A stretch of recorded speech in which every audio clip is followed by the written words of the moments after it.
Elastic Security empowers security teams everywhere to prevent, detect, and respond to threats quickly through a unified solution. And it's free and open, putting you in control.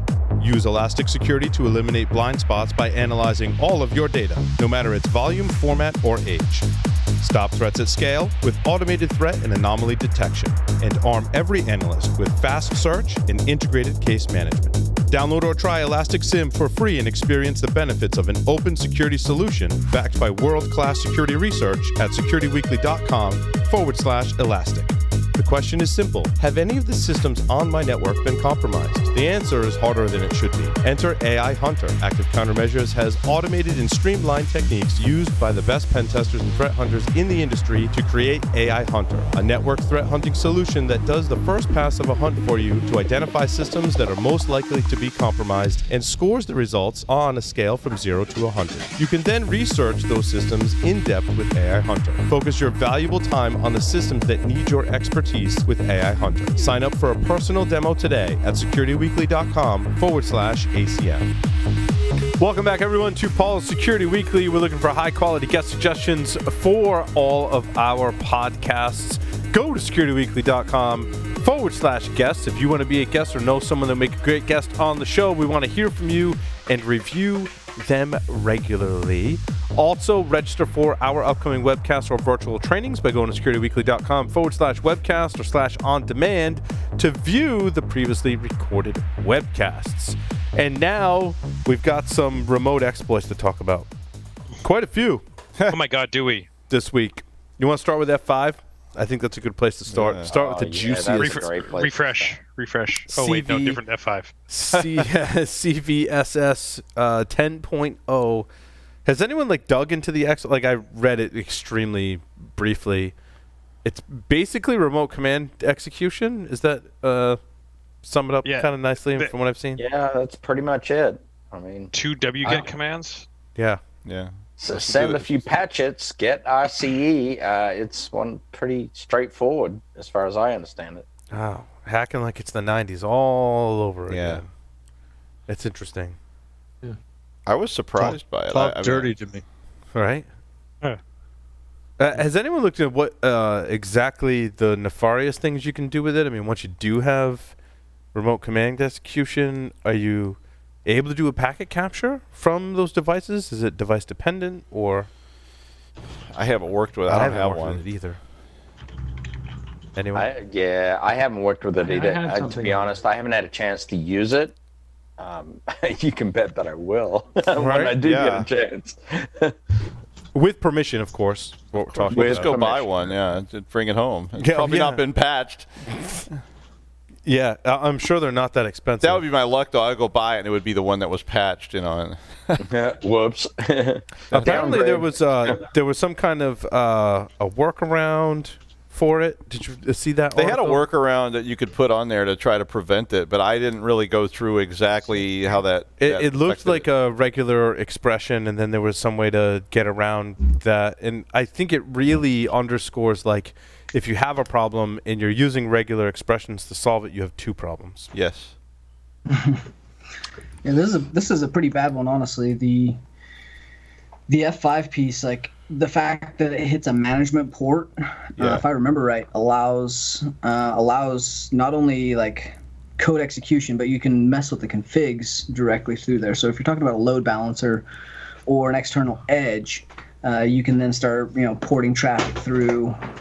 The thoughts that we were working on was leveraging it to do in-memory configuration changes, and then validate what's on the inside for kind of recon. But not only that, but you can do execution on JavaScript. If I remember right, you can change IP addresses. So if it's load balancing, you could add maybe another load balancer, have certain traffic go through something else. There's kind of a ton to this. Yeah, that's kind of interesting, so Tyler. It was right? really bad. If you, let's say you spin something up on the internet and then tell the load balancer that, hey, that new IP address I just spun up is, part of the load balancing, so send some traffic to it, right? But those people would, how do you know what to give them in terms of a response, right? I mean, sure, you could set something up that collects all the traffic, but when the load balancer goes to that one, sure, it might be valid, right? Because load balancers tend to check to make sure that that system's up. Yeah, you get an HTTP, right. 200, that's good, but the users are going to see what, right? And that's going to be different from the 4 other maybe IP addresses that are in that. Yeah, so, group. if the website, I'd go ahead and just clone the website. That's not hard. And then just stand up a full clone. Right. Intercept all the traffic and do what with it you want to do. Yep. Yep. I mean, these aren't just load balancers, though. You're talking about like edge, like actual like ASM edge devices. So your ability to like turn off services via the service manager with inside the F5, you could potentially, turn off DNS or, the number of nefarious things that I'm surprised didn't get, didn't come out in the news at least. Well, they don't want to give, unlike us, they don't want to give people ideas, right? But on the flip side, many of us listening have to defend, organizations that have these devices. So doing the threat model and knowing what to look for is also part of the, equation, which, I understand it's always a double-edged sword. But I've always been on the side of let's understand everything we can about it. Let's disseminate that information, somewhat level the playing field, and hope that we can come up with ways to detect and prevent. It sounds like in this case, like you're basically just going to apply the patch. I've not worked directly with F5 load balancers, so I don't know like how they are with patching, what the implications are of patching. I'm sure like anything else, your mileage varies. Is that some kind of kung fu philosophy there, Paul? It is. Yeah, I would assume a lot of the public cloud providers had a bunch to kind of handle and deal with, just because of they're like big IP space. Some of those cloud providers are leveraging these big IP 5 things. So imagine not getting logs for any of your cloud VPSs if this got turned off, and then imagine having all these on load balance and having to reboot a whole bunch of them. That's going to put a huge load across an entire fleet of these, and they're going to have to figure out like the load, figure out the time maintenance windows, and do that over 4th of July weekend. So that was also awesome. Yeah, because you load balance the load balancers, right? So you got more than one load balancer, but as soon as you take one down, I think Tyler, what you're saying is right, you take one down for maintenance to patch it. Now all the traffic's going through your other load balancer that could be overwhelmed. And load balancer is probably not the right word for these. These are more like next generation, like high-end edge IP space and traffic handlers, right? Like you're talking about like link controllers and like a silo or an AFM. Anything that's collecting large analytics on an external huge IP space. So load balancer may not be the exact right word for this. So it's not. Is it not their load balancer product? It's an edge router. Okay. It's used as a load balancer because you can take, if you put multiple ones in, then they use it for load balancing. But it's used by large, like large traffic on edge. Gotcha. So you'd see it used as a load balancer, but it's really a routing device. And this compromise basically would let you modify anything in that if you actually fully compromise it. So you could change routes. You could modify what's being seen in logs. You could do all kinds of stuff to it. So it could be very, very insidious. Even if it was some overt, like I'm just going to slam you, I'm going to actually make it so I can actually get in. I'm going to put rules in there that let me come in from other places. You could do all kinds of nasty things to it. Yeah, it was the management port, and you're talking about these are in very, very large organizations. Yeah. So the kind of data that you're accessing or messing with, and even the mitigation that they deployed. The mitigation itself was bypassed very, very shortly after. They didn't do a great job of doing the mitigation. I think it was Help Security or HelpNet or some security company had done a bypass within several hours. So it was not. It was. It's still something that has to be addressed, I think, and tested. Lee?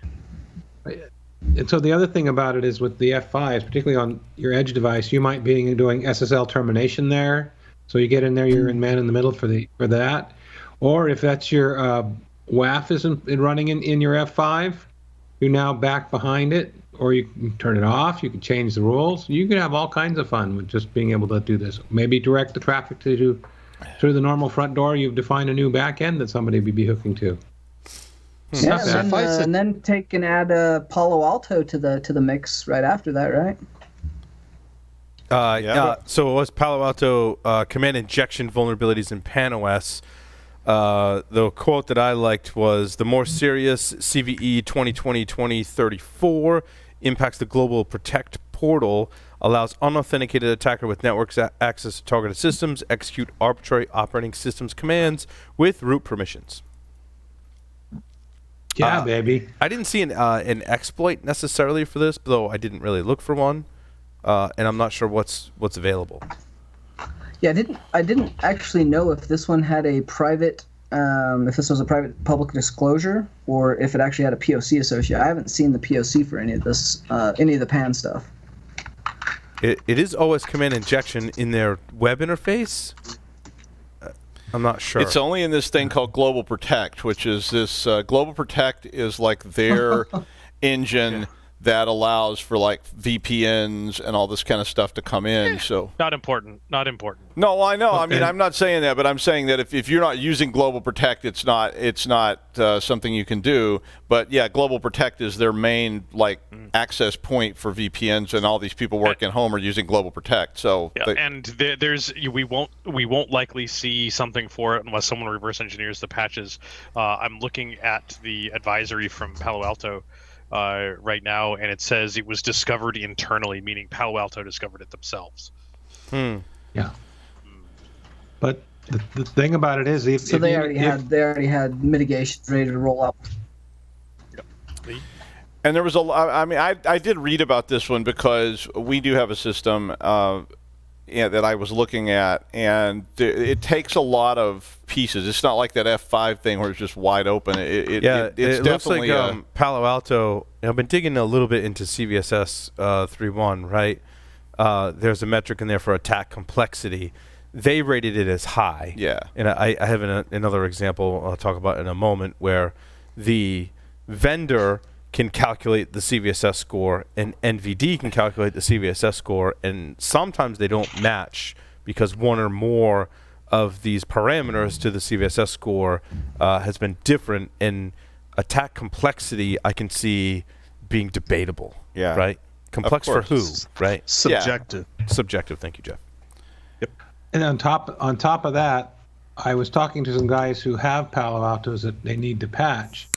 And they're really gun shy because the last few big patches from Palo Alto, they've had to roll back because it broke the devices.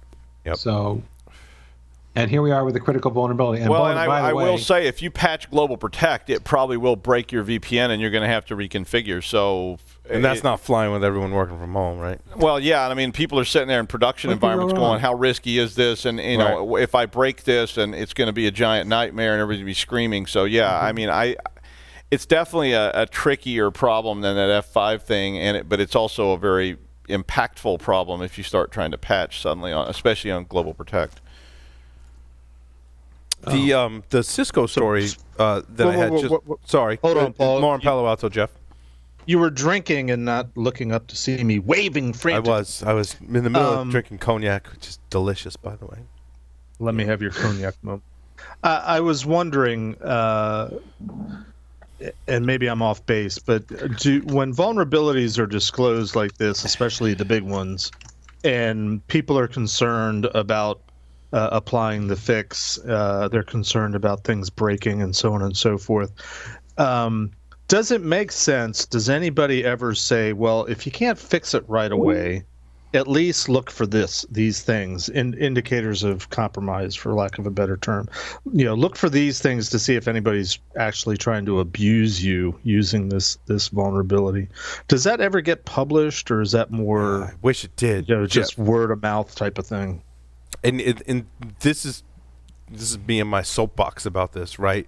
In terms of vulnerability disclosure, and this double-edged sword I was alluding to earlier. That here's Palo Alto. Also, I have an example from Cisco that disclosed some vulnerabilities in their small business and smart managed switches, which I just implemented in my home, so I paid attention to this, right?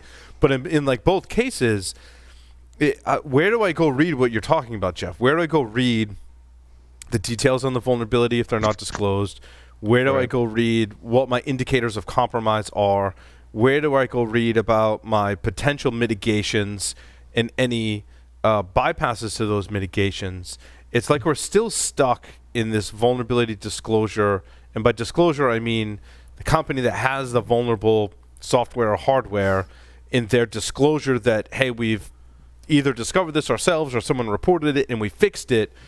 Here's the information about it. And it's just like, well, yeah, there's a remote OS command injection vulnerability. And that's all we're going to tell you. Right? Now, maybe they tell, sometimes, of course, they tell their customers more. If you're a customer with a service contract, which I'm not in Cisco's case, right? Getting the fix, they're like, oh, you have to just tell us that, like, you know, you want to fix this vulnerability, and then we'll give you the software. It's like, oh, yeah, because that's going to work out. But, you know, maybe their customers get it. Maybe you have to be a certain tier customer. I call up from a Fortune 500 company, and I'm like, hey, Palo Alto, like, we spent millions of dollars with you. I want all the details you have, like, right, because you're under NDA or whatever on this vulnerability. Where does that leave the rest of us, right? And I'm just not a big fan. I'm a huge fan of, again, leveling that playing field, going, look, give us the information we need to be able to detect, prevent, put mitigations in place, and fully assess the risk of this vulnerability as an independent and customer of a software company. That's just the way I feel. I mean, I have worked with many customers that have had service contracts with the big guys like that, and I would say that extra information, if you have a service contract or a premier level of contract, is rare. More often, where I've seen it come up is when it's much more one-on-one. Somebody has a friend within the company, and somebody knows somebody that knows somebody, and it's much more word of mouth. That's where I used to get stuff all the time. I knew somebody that worked inside the lab, and when I saw something, I would call them because I didn't have a service contract at all, and I'd just like call him and go, hey, what's this? And he'd say, oh yeah, go download it here, and he'd give me a link, and I'd download it. Yep. Because otherwise I wouldn't have got it. I mean, they were like, you know, you had to have a service contract or you're not getting these, and I'm like, that okay. They're like, yeah, and that's still security by obscurity, right? I mean, just because sure, we're going to reverse engineer the patch, but I have to have a service contract to get the firmware that has the patch. That's not a secret, right? I mean, it's a very loosely guarded secret anyway. Sorry, move on. Yeah. Just thought I'd throw that out. So how many more RCEs do we have? No, but so just on the small business smart and managed switches, these are the SG series that I just am in the process of implementing in my home. The title here to me is too broad. It says basically there's a session management vulnerability. And if you're just reading the title, that leaves a lot to interpretation. What does that mean? Does that mean I have to be authenticated as an attacker and someone else has to be authenticated maybe as admin, and that means that I can jump from a lower level of privilege to a higher level of privilege and we both have to be logged in at the same time? Because that's totally different from what the vulnerability actually is, which means someone needs to be logged in. Then as an unauthenticated attacker, I can basically brute force the session key and take over that person's session. Or I don't know if takeover is the right word, because again, I don't have all the right, all the details to it. Hijack. But hijack, maybe hijack. Maybe make a copy. I'm not sure. But those are two very different things. There is terminology. There is terminology, but we don't have enough information to use the correct terminology, I guess is my point. All right. But, it's all explained in the NVD, right? So NVD was like, this is a 9.1. Cisco's like, this is an 8.1, because Cisco believes the attack complexity is high. NVD believes the attack complexity is low, hence the difference in these scores. Do you split the difference? Do you take into account, like, maybe someone's logged in already or not, and what's the likelihood that someone would be logged in? How does that play into, and there is more advanced scoring in NVD, which I didn't know about. My new friend Michael from a company called Vicarious, who's got some awesome stuff, and I'm hoping he's able to come on the show and talk about it, actually showed me some of the advanced stuff in NVD that's like, well, yeah, you can say like how it relates to your network and like recalculate your own score. I'm like, I actually didn't know that exists. And it is switches. That's pretty cool. So protect your damn switches. It is.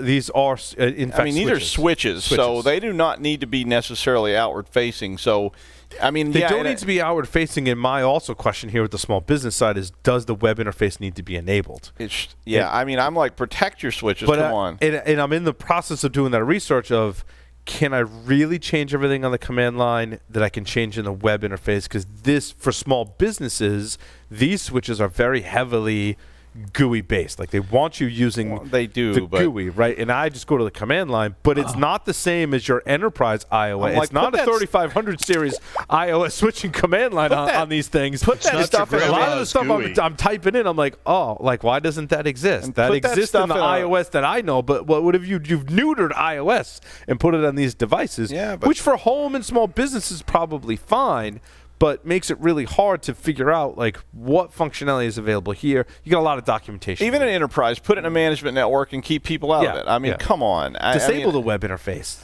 I mean, if you have to enable it, fine. That's complicated and requires work and planning. Well, what the hell, Don? I don't have a lot of sympathy with you. No IP HTTP server. I think is that the exact command? I'm pretty sure that's the exact command. I hope so. It ought to be. No IP. It is the exact command. No, it is. No, it ought to have an exclamation point at the end of it. That is right on target. That is right on target, Paul. By the way, that is the command. Don't forget about Smart Install. Right. While we're talking about Cisco. By God, I just was doing a network the other week. I'm not going to say which. I found like 30 devices that had Smart Install, still vulnerable, compromised, and took all the creds. It's awesome. It's just never going to die. Yeah. Good stuff. How do you write that up, Joff? What's the finding? What is the finding? You're fucked. The stupid motherfucker tab. But it all comes down to it comes down to hardening, right? Hardening your devices. And my point is, there's a broken process there somewhere. Yeah. That's not a technical vulnerability. I mean, it is, but the root cause, the underlying problem is they're not doing something they're supposed to. Right. There needs to be a process, and you need to do it. I mean, quit your whining and say, oh yeah, let's just dump all our stuff out in the full-blown enterprise and then let everybody have access over VPN and turn on all the web servers, because who would ever take advantage? Because I've heard that.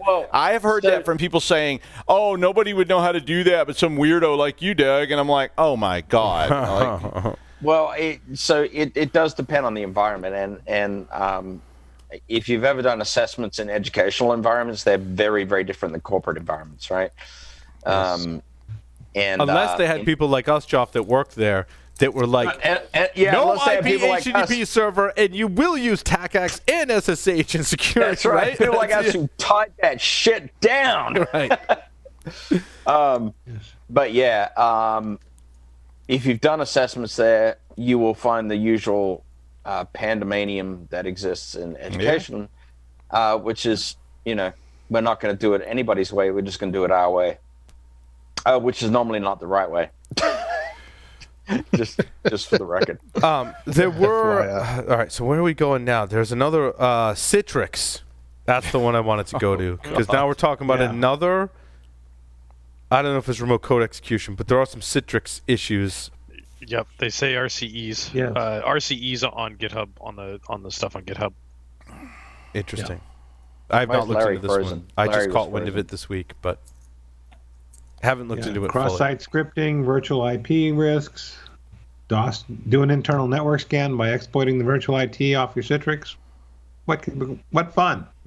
What possibly could go wrong? Obviously, the solution there is to convert over to IPv6, and that's like a whole new honeypot. Mm-hmm. It's the dual stack that'll get you, man. Staying true to your stack is fine, but the problem is transition, and we always have transition. Wow, your network is stacked. Oh, baby. I just, if these 11 flaws affect Citrix SD-WAN, and so this is affecting your remote workforce. Yep. Which is the same thing as upgrading critical components while everyone's. I guess the difference is when everyone's at the office. Theoretically, there's times when people go home. You can do maintenance, right? Yeah. When people are working from home, as we know, everyone's working all kinds of weird hours. You're crossing time zones and all that stuff. And now if you're taking down this infrastructure to patch it, let's say you're crossing multiple time zones with your remote workers who are all working really weird hours. That's a tough upgrade. And in the office, you can do segment by segment upgrades too, and say, well, we're going to upgrade all the switches in that building on Saturday, and then the next Saturday. Whereas here, you got every single person connecting through this one system, and you got to patch it, and you go, okay, when are we going to turn everybody off? And that's a tough announcement. I've seen that announcement from a couple of places where they're going, okay, everybody's going to be offline for some period of time, right?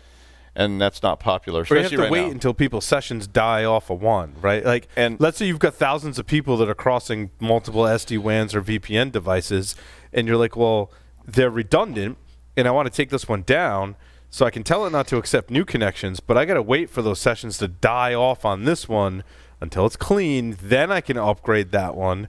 And then I got to do the reverse, right? And now I got to get everyone shifted over to the other device and wait till they trickle off of that one. And I think a lot of engineers don't have a good baseline understanding now of what their company looks like they might have had, say, back in January, where they say, oh, I know every Friday night between.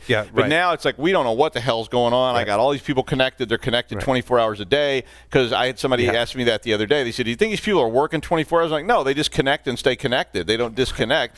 And they're like, there's always that one user where everyone's driving. I'm like, I know Joe, and he works late on Friday night, and if I just wait till early Saturday morning, Joe will be off and it's good. But now, like you said, everyone is, and nobody knows, and everybody's nervous about it because plus it's a new thing. So it's like, what if we break this? How much productivity is going to be lost over the next 3 days when I break this stupid thing? And now I'm the stupid motherfucker, as I said earlier. So. Hey, so, here's the other thing, too. When you do infrastructure upgrades like that, and I've been in that position many, many times. I know, me too. It is exactly that time that you learn when your redundancy configuration is absolutely broken. Yep. You inadvertently test your redundancy and fail that test, and that sucks. We didn't test this. I mean, it sucks at the time, but coming out of it, you're like, well, I'm glad now I know it's broken, and now I got to fix it, but that means maybe some more maintenance where I got to take it down again, right? And by the way, having had this experience, it turns out that if you have two very large routing devices, like maybe a Cisco 7200 series or 6500 series, and you have them fully redundant and beautifully configured, pouring a bucket of water in one of the two does not fail over cleanly. Yeah, failing and failing gracefully or gracefully are two totally different things, Joff. I completely agree. And you'd think with all that water it'd be pretty clean. Right, but sometimes the failure is kind of halfway between failing and not failing, and so your failover is confused. I will literally take a truck crushing the device. Power outage, right? Someone has unplugged all 16 power cables that go into a 6500, right, with redundant power supplies. I want all those ripped out at once because I know my failover will have a better chance at succeeding versus... And ask me how I know this. Versus water, leaking on it, which, dude, it sounds like we both worked in universities and had we had totally water leaking on network equipment multiple times when I was been there, done that. Yeah. Yeah. Those university buildings are old, and then your boss comes in and goes, I thought this stuff had redundant failover. It's like, it did, but we didn't expect a drip of water over 3 months, or a bucket to go into the thing. Right, because sometimes it works, and then it dries out a little bit, works a little better, and then more water goes in and works a little less. That's the worst. It's the worst. Anyway.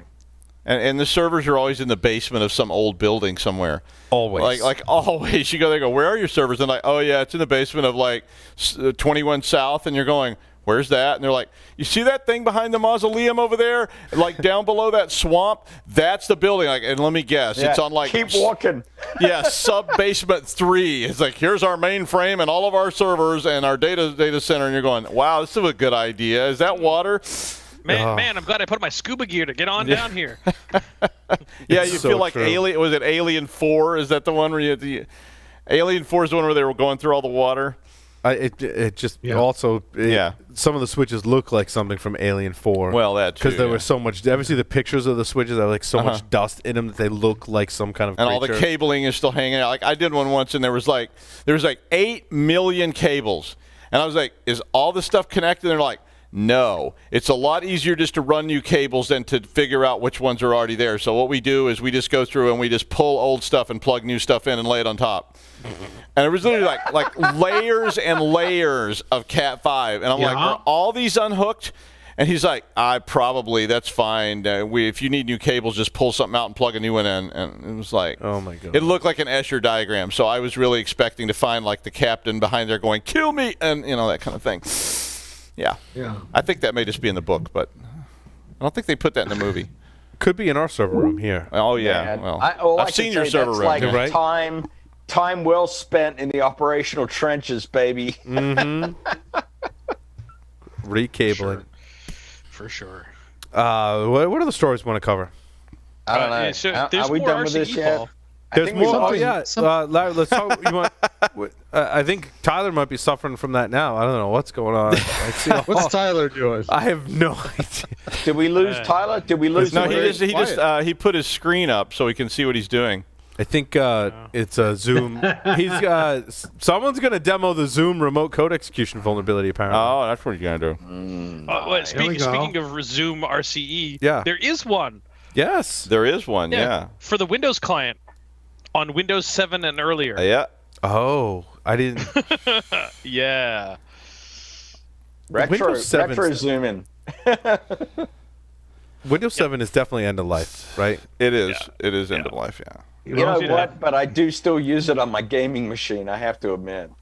But it's like end of life with extreme prejudice. I mean, they want you to get rid of it. It's like if I have a virtual machine running Windows 7, and it just constantly going, please update me, and I'm like, I'm not updating. Of course, I have a Windows XP machine like that too. So right, it's like, no, I want you so I can exploit you. Shortly, it's just going to start popping up messages that say, please kill me. Yeah. Please kill me I think it's been saying that for a while in the logs. If you go look at the Windows logs, it's just like, please just kill me now.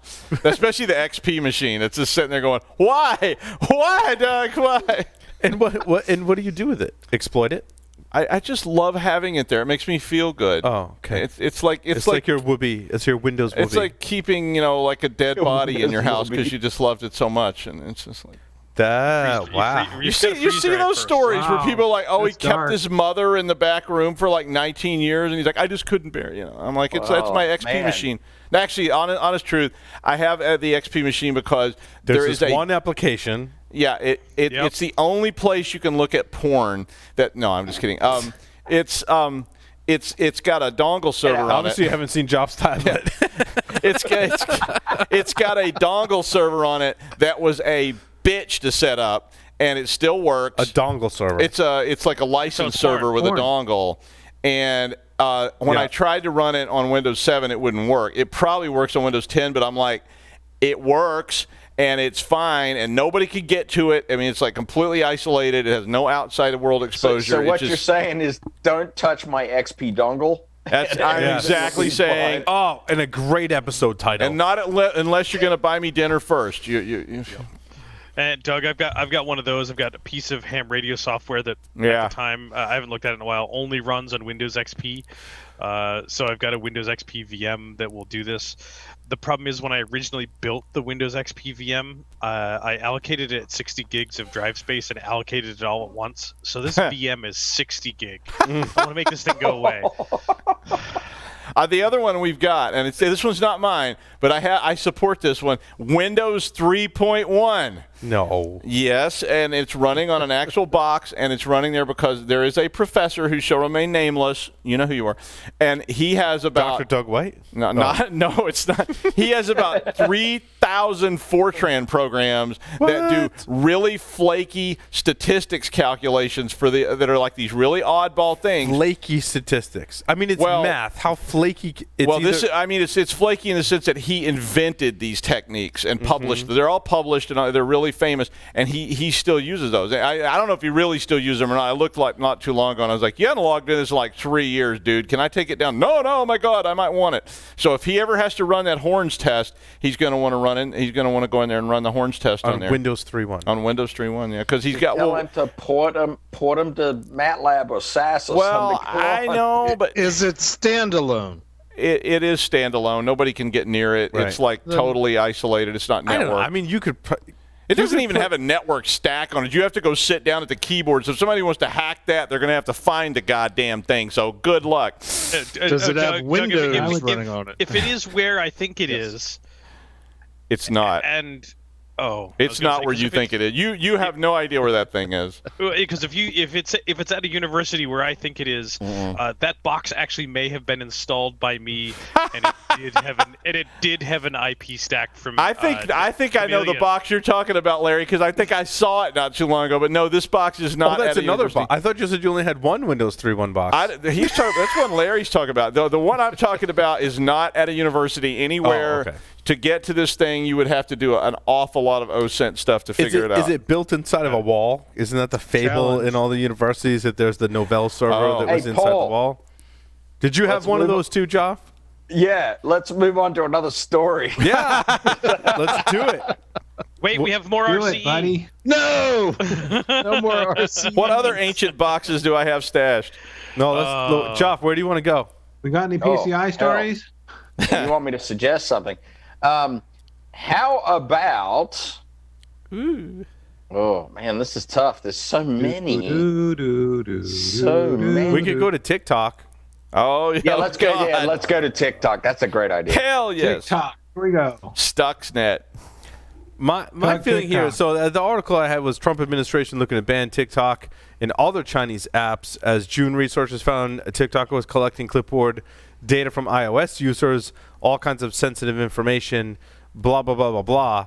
But the thing is, in my opinion, it's up to Google and Apple to decide what software resides on its platform. And Google and Apple both have rules that they try to enforce on apps, especially Apple, right, does, I think, a much better job of it. So if TikTok is abiding by these rules that both Apple and Google put in place, that is, first of all, suspect to me, because if TikTok's doing all those nefarious things and it's still an app that you can download and install from the Apple or Google store, that means there's other apps in there that can do the exact same things that TikTok is doing and still reside in the stores. So why are we all picking on TikTok, right? And Paul, this was proven that I saw it when this whole thing blew up about with the beta version of iOS and that it could tell you when things were copying to clipboard and stuff, and TikTok was like going crazy. They found that there was like 12 other popular apps, and I apologize, I don't have a link to the story and I don't remember which ones they were, but there were other apps that were doing the same thing that were equally as India said there was 59, including 10-cent games, which I don't even know how many 10-cent game products there are. So look, I had a conversation with an esteemed colleague today about this particular issue, and said esteemed colleague, who shall remain nameless until his blog comes out, has decided to do a full analysis on this particular issue. So I think we should just follow it up. There's going to be a Black Hills blog on the full, complete network analysis of what a mobile device is talking to when it has TikTok on it. So we're going to find out. Right, but I think that comes down to my point of TikTok is still an app that you can get in the respective stores, which means we collectively could create an app that does the exact same things and collects that information, and it would pass all of the tests, and we'd be able to have it in the App Store. I don't think that the solution is the government banning stuff, because that almost never works, right? In any situation. But what I think we need is for the providers, I think we need two things. One, the providers to maybe think about tightening some of their rules to be able to boot apps out or give them some kind of ultimatum, say, look, if you don't remove this functionality, you're going to get removed from the store. A somewhat better solution is to put that in the hands of the user to let me define if TikTok has access to the clipboard, if any app has access to the clipboard, and in some cases, you do get that level of control. LastPass has that thing where it can move data between apps, and you have to explicitly give it that. You can grant or revoke that permission, right? So when these things do come out that, well, TikTok is from China, I don't dispute that. And sure, they might be collecting information, but if I still want to run TikTok, maybe I can tighten down the restrictions. To me, that's a much better way. But also maybe some of that is the Apple and Google are tightening some of the restrictions around these apps. Could be. Look, the whole thing. Government is just completely politically driven anyway. Yes. It's nothing to do with the actual technology. So let's just be honest about that.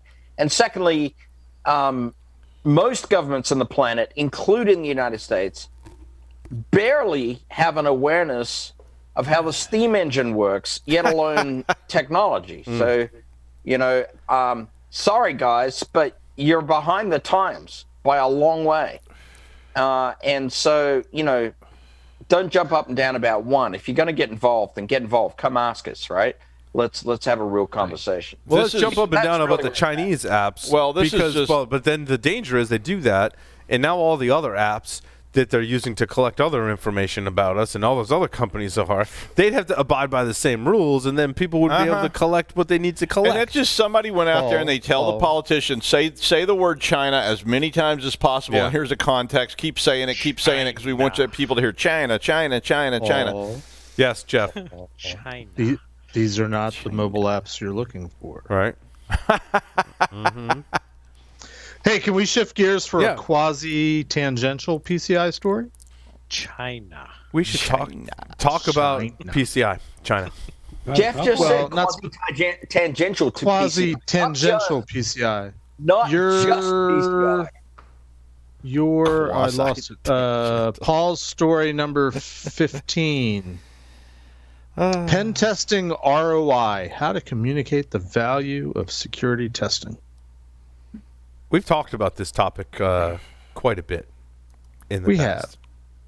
I think Jeff's just trying to pick on me. I think that's what's happening, really. Well, no, I'm not. Well, no, I'm not trying to pick on you. I'm just I'm involved in an assessment right now, and we get around to the pen test, and my client that is hosting a SaaS platform in AWS really doesn't want to have to do a pen test because there's just an application there.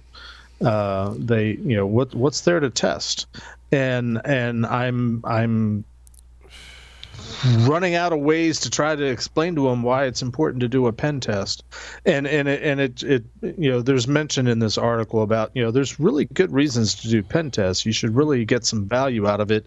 Don't do it just to check a box.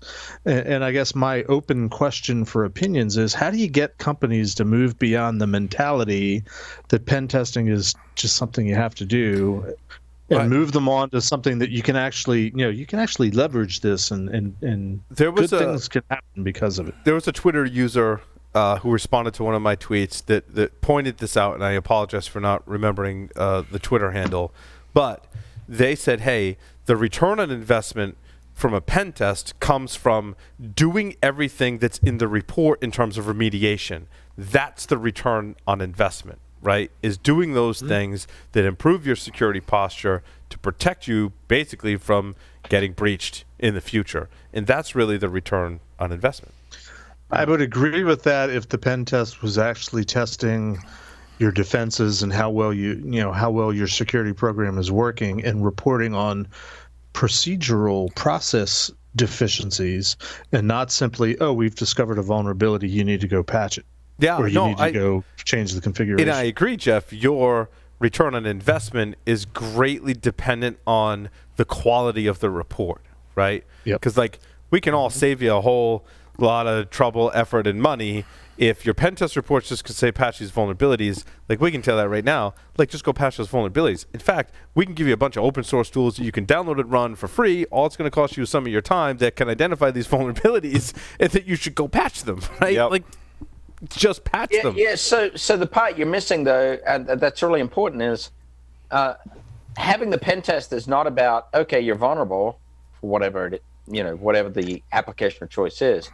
Not that just you're vulnerable, that I can exploit and demonstrate said vulnerability and exfiltrate data, or take these actions that cause you significant business risk. That's the point. And I would also say, do they have security built into their software development lifecycle as part of a software as a service deployment? Because the pen testing is kind of reinforcing that they should, right?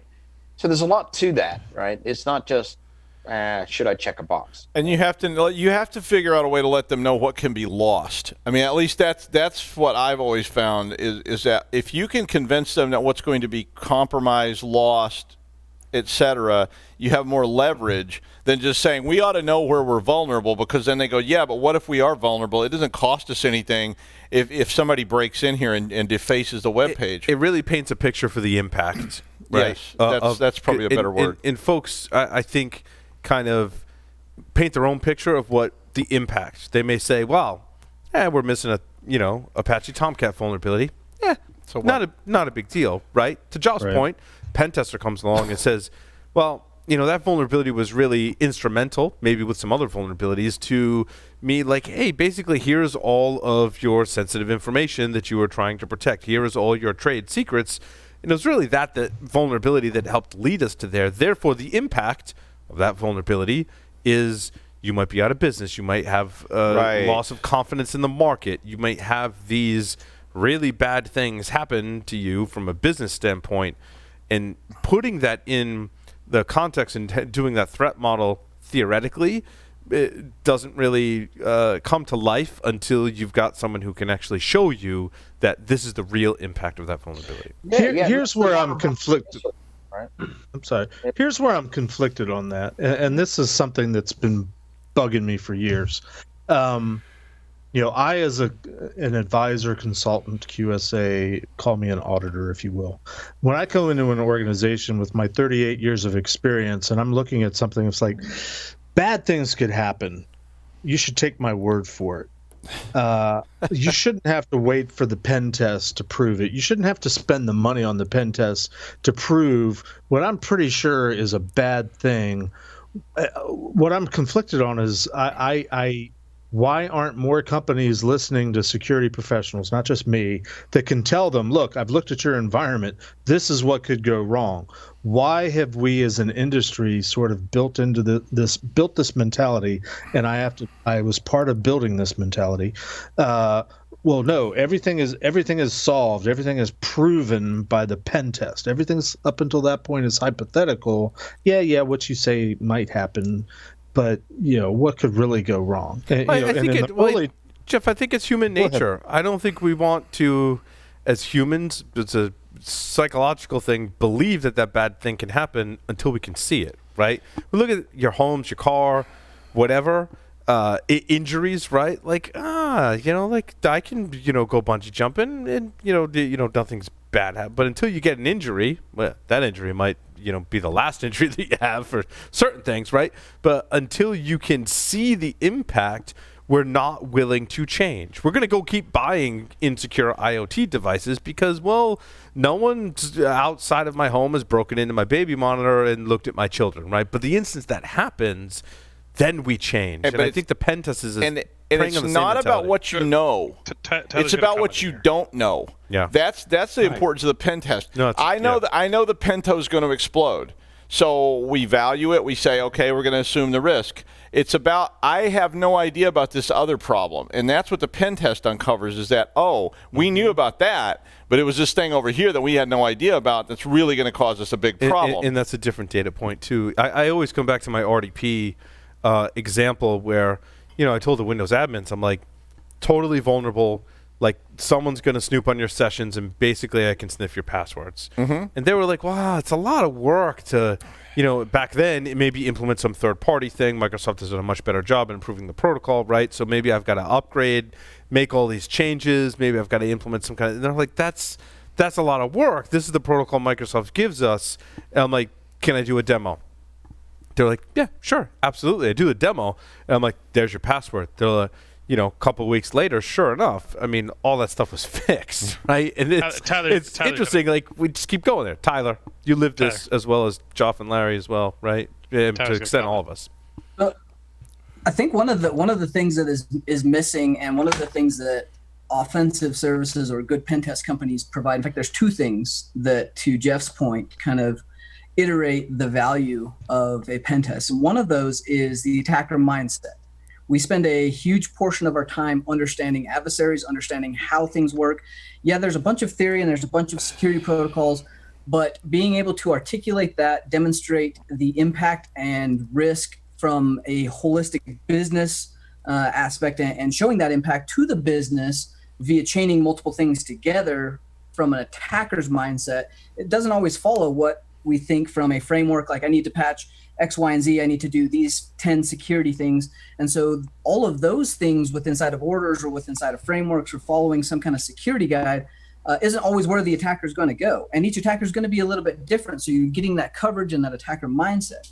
Now, the part that's really missing with inside of the security industry as a whole, and why we have such a bad name and kind of where we're at from Jeff's point, is the collaboration of red and blue. And you guys have heard me bitch about this before, but really getting red and blue to work, putting the red's ego down, figuring out better ways than just handing a blue team a report, and working with them in such a way that's tangible. You see the return on investment because you're demonstrating the impact and the business needs, and you're tying that back, but you're also hand-holding, helping them fix, working as a relational, we're all on the same team kind of client in order to fix it. And that doesn't always articulate to a report. A report is a snapshot in time. That doesn't always mean that there are things that they're going to put in for mitigations or ways in which we have to help our customers get past that point or that snapshot in time, or things that we didn't consider from a business standpoint or a business impact or even capitalist.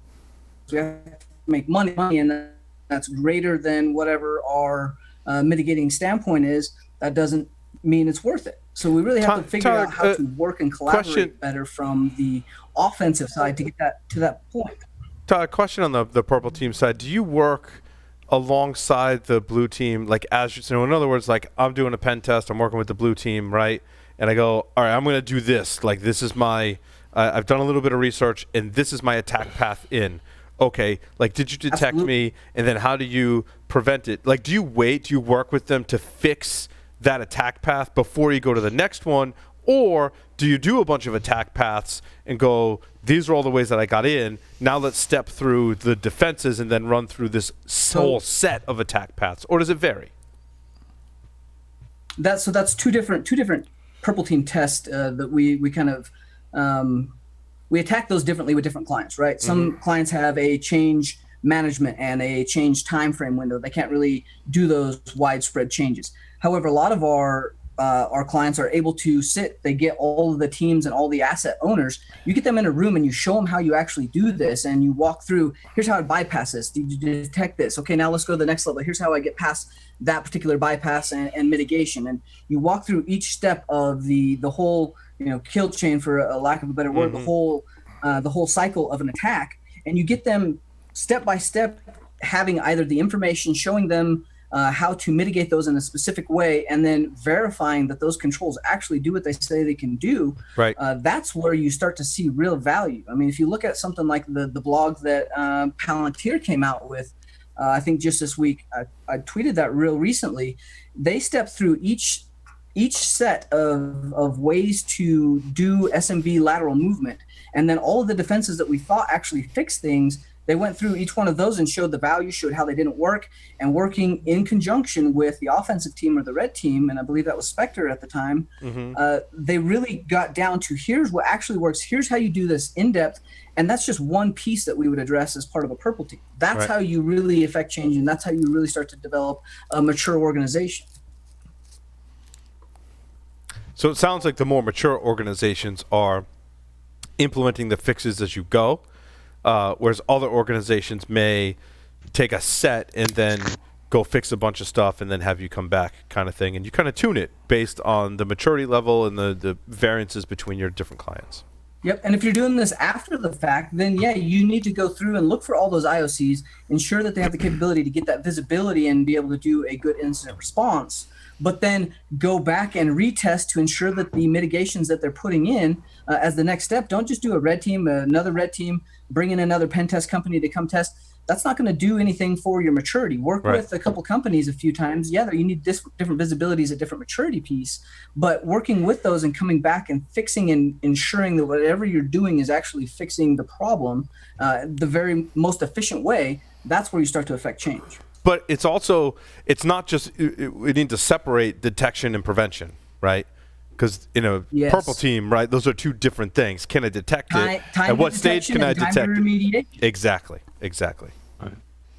Yep. Jeff, did that kind of help clear some things up, answer some of your questions? No, not at all. I'm I knew that was the case. Well- I was just, Well, I mean, our industry and where we hang, we Larry and Joff and Tyler are tending to work for more mature organizations. Me being in the PCI world, I'm tending to work with less mature organizations from a security perspective, and trying to convince them that no, pen testing isn't just another glorified scan from a different box using a different scan engine with some, well, let me look up what's listed as known vulnerabilities and let me see if I can exploit them. I'm like, no, you're missing the point. Pen testing is the art, it's the creativity, it's the looking at what you're presented with and what can you do with it. And maybe at some point, testing did you notice that we were pen testing you? Did you notice that we were hammering on this box? I'm frustrated because so many companies don't seem to get the point of pen testing, which is why we have this sub-industry of, what do we call it, the pen testing puppy mills that are out there. I love it when the real pen testers are doing the real pen testing type stuff, and that's cool. But my particular customer that I have right now, I know if they had a real pen test, they would be having to do some remediation, let's say. What I plucked out of Jeff, what you just said, what I thought really articulated what a pen test should be, and that is, look at what you're presented with and what you can do with it. Like, if there was one sentence that really captures the spirit of what a pen test should be, I think that's it. I wanted to make one comment though on the maturity scale, and I think you're right, Jeff. There's clearly people on a way different scale, and when you talk to Tyler and I and Larry and stuff, we tend to be working with folks that have been through the mill a few times and are relatively mature. For those companies that are not, the way we handle that is to come at them with a very pointed and focused effort that is different than a comprehensive pen test. We might pick, for example, a single application that maybe it's a web app that's facing the internet and say, okay, we're just going to test that one thing. Or we may come at them with an overall security readiness kind of assessment, right? Instead of going full into the pen test thing, because one of the things you're illustrating is if you put a company into that, okay, we're going to have an internal pen test or an external pen test, and they're not very mature, you already know as a pen test company that you're going to eat them alive potentially, and it's going to be too shocking, right? The result is going to be more than they can handle at one time. So you have to build that relationship slowly and gradually instead of just going full, shock and awe. And I think that's a little bit of what you're dealing with this, by the sounds of things. I want to kind of slightly go off on a tangent on this particular topic and talk about threat intelligence, largely because I'm very disappointed in the article that the title had hope. Turns out to be just an advertisement for a webcast with a threat intelligence vendor. And no knock on threat intelligence vendors. If you make usage of those services and it helps your security program, that's great. But, how to build a threat intelligence program while cutting through the noise. And I think with threat intelligence, we certainly have to cut through the noise. In light of understanding attacker techniques and adjusting our defenses accordingly, how can threat intelligence help you in that? I think there are ways to use it effectively, but it's a very nuanced thing, and very few organizations can actually take advantage of that. I think it can help prioritize defenses. I think it can augment things like pen testing and help, but they're tricky waters to wade through, and we've always been in this boat where yes, there's lots of different types of threat intelligence, right? I think there's great opportunities for research projects, right, in the different threat intelligence feeds. Tyler, I know you play a lot in here, right? There's IP addresses, domains, and things like that. And, John was very vocal on ESW this week to say that's not, the threat intelligence that's useful. There's who the attackers are and what their motives might be, which, again, I think falls in that boat of, for a lot of organizations, that's not very useful. For some, it might be. But then there's that middle ground of understanding what the most common techniques are and maybe adjusting your defenses to that. But how do we cut through the noise, like this is saying, and get to that? Hey, so that's a big I gotta point, make a comment on threat intelligence in general. Of course, I might be biased and affected by John, but threat intelligence always comes across to me as a solution looking for a buyer rather than a buyer looking for a solution, right? It always comes across to me as hey, here's all this stuff, and the customer looks at it and goes, well, I don't know what of that is actually useful to me, and it's very hard to focus, right? Agreed. Yeah, let's make a bunch of tickets and try and fix some stuff. The only people that really utilize a lot of these services properly and utilize, we'll say, threat intelligence as NetFlow and data analytics and IOCs, right? So the people that do that are the ones that have full-time dedicated security teams where they don't have a ton of incidents because they've gotten the fundamentals right. Yep. They've got a budget decent enough to deploy and get the fundamentals right. Mm-hmm. And they have to start looking at the threat and the threat profiles that are targeting a very large or very sensitive organization, and they have to utilize those. Or say something like new 0 days coming out because they don't have the luxury of being vulnerable to something for more than a few minutes. Those mature clients are the ones that can utilize that. Now, when you're talking about building capabilities and understanding around things as a whole, threat profiles from, say, a Middle East ICS network, you really have to understand, what's being attacked, why they're motivated, who's doing it, what you can protect from, like heuristically from a high level. Not looking at IOCs or indicators or those little nuances, but really understanding what's on the network, what are we vulnerable to, and how do we begin to protect those things that matter to us. And then what's targeting us from like a critical infrastructure side. So that's not very many people that I think that can utilize the traditional threat intelligence feeds, as well as, paying attention, reading the news, and listening to good places that are providing that open and kind of community-driven. Those indicators are where I start to see a lot more value. Yeah, so I think Tyler just reinforced exactly what I said. Yeah. A mature operator, a mature customer is going to be able to focus in on what part of a threat intel feed matters to them the most in their market, in their threat profile, in their own threat modeling, but they have to have done all that work to actually understand what they can buy and what matters, right?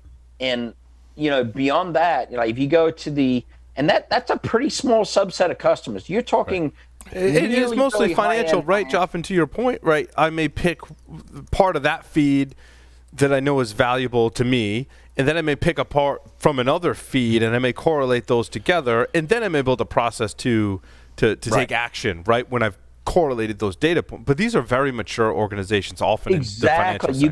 You gotta have the personnel that are running a very mature SecOps.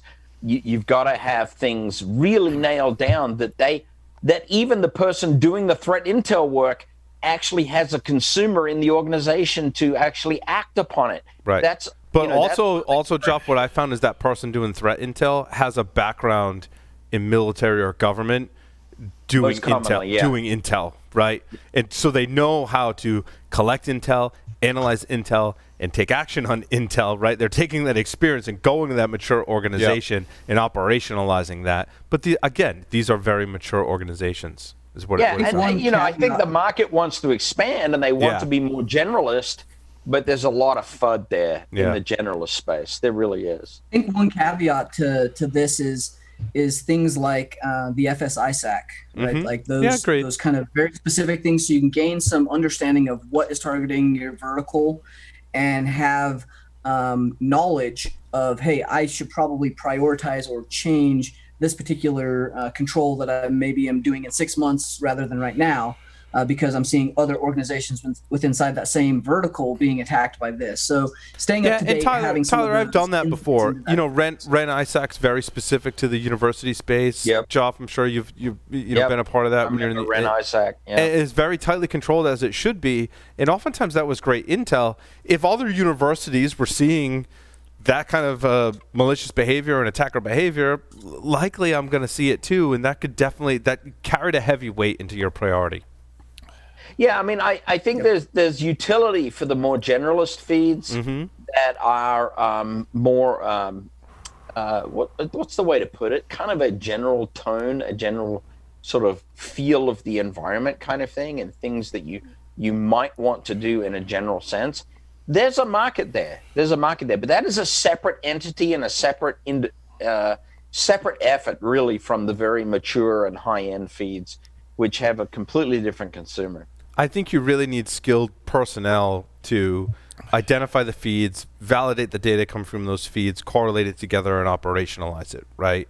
And because I'm seeing some great things, again, with folks that have experienced people, have a certain maturity level in their security posture, and they're using it for things like physical security, right? They're having some great success, right? We're talking about riots and protests. Well, where are my different business branches, and can I gain intel when that stuff might happen and alert teams in advance? Right. That's very much, if you've got someone with a military background that's done that before in a military capacity and is now applying that to the commercial space with those feeds, you can gain, I think, a great advantage. But this isn't, to Joff, to your point, right? This isn't like a commodity thing yet. I think it's moving to your point in that direction, but it's a specialist thing. It is. It really is. And speaking I of think APT and IoT and physical, are we going to talk about the nuclear attack? Speaking of IOCs and APTs and physical.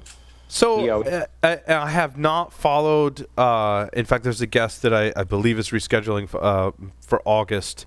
Has a lot of experience in this area, and was actually tracking some of this. But from what I understand from unofficial anonymous sources is that there was the attack against Israel where they were essentially poisoning the water hole. Did I kind of capture that correctly? Mm-hmm. And that there are now counterattacks going against Iran that are believed to be in retaliation from that. I believe I was quoted on the show saying, don't fuck with Israel because it's going to be a bad day for you. Yep, I don't want to say I told you so, but that seems to be what's going on. Alleged attack. And on that note, what are the attacks against Iran today? Admittedly, I haven't read. What happened? The big one was I think on Sunday. The facility at Natanz was blown up. There was a big fire. Mm-hmm. It was one of the main places that they use to manufacture the high production centrifuges. Mm-hmm. So to enrich uranium. Yeah, I just read it in the book. I know exactly what you're talking about. You know Natanz, you're reading the book, right? Yep. Mm-hmm. Yep. So that was actually, it blew up. And there were other sites that had similar kind of issues that were supposedly unrelated. However, the Iranians came out and said, hey, we're keeping information on exactly what we know, and this will not go, unaddressed. And so basically, obviously Israel's getting blamed, but the stuff that was damaged was actually pretty. I mean, it is a little suspicious because it's very specific manufacturing equipment that has some highly sensitive equipment in there, and they were kind of on schedule since Trump obviously stopped and pulled out on that stuff as part of that agreement. They've ramped up the uranium enrichment process because, we're no longer part of that and we have stringent sanctions. So they're just, going full steam. So I think it was kind of interesting timing and interesting the correlation between multiple buildings getting attacked. Yeah, and not attacked in your tradition. I mean, many of these facilities are very well underground, specifically to prevent against physical attacks, such as dropping bombs on them, right? But Stuxnet. Yeah, well, and that's one of the reasons why Stuxnet came. Joff, I'm sure as you're reading in the book, right? It paints a very clear picture that very much on purpose these are underground to prevent against very much an airstrike to take out these facilities. Yeah, you know, reading the Countdown to Zero Day book, Kim Zetter brings it home. I mean, it's very, very real. I highly recommend folks read that book. And by the way, while I'm on the book topic, another book that I'm reading right now, which was recommended by Derek Banks, a friend of mine at Black Hills, and good colleague, is The Age of Surveillance Capitalism by Shoshana Zuboff. Interesting. I've heard of that one. Yeah, that one's on my list too. I gotta start listening to that one. Yeah. It's a great read. I'm listening to it as an audio book. It's a heavy go. There's a lot of material in there, but it is fascinating and very well written. So highly recommend. Joff, my current read is the audiobook of The Cuckoo's Egg, which just got released on Audible a couple weeks back. So. Yep, it did. I'd like to actually go back and listen to that. Yeah. I actually, to your point, I actually read that book. I actually read those books. I've read those books and you could hold them in your hand and turn the pages. I am literally, Paul, you'd be so proud. I am literally multiplexing my reading efforts between reading Countdown to Zero Day and listening to Surveillance Capitalism at the same time, which is crazy. Yeah, it's awesome. Don't cross the streams. That's right. Crossing the streams. We should wrap this up. Speaking of cross the streams, I've had 4 beers and I got to pee. Thank you, everyone, for listening and watching this edition of Paul Security Weekly. Larry, take us out. Over and out.